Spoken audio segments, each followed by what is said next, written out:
तो वीडियो के चक्कर में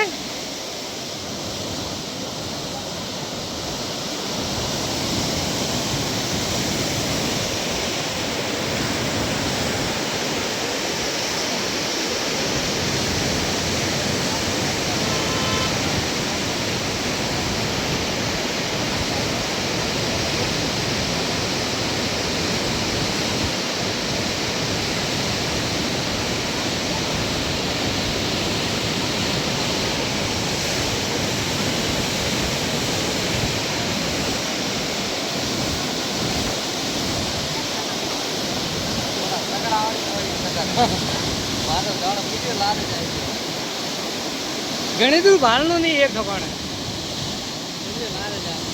मु कभी भी कोई चीज एक ठिकाने कहीं घनी भालो जब पुल हल्का यार रेलवे वाला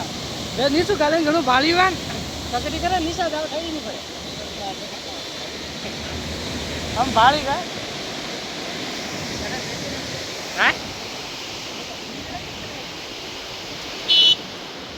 दूजियो पुल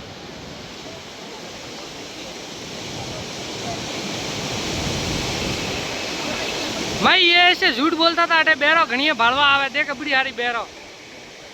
माड़ू जी झूठ बोली तू कि बेरो के बेटा कोई भाड़वा को ना आवे।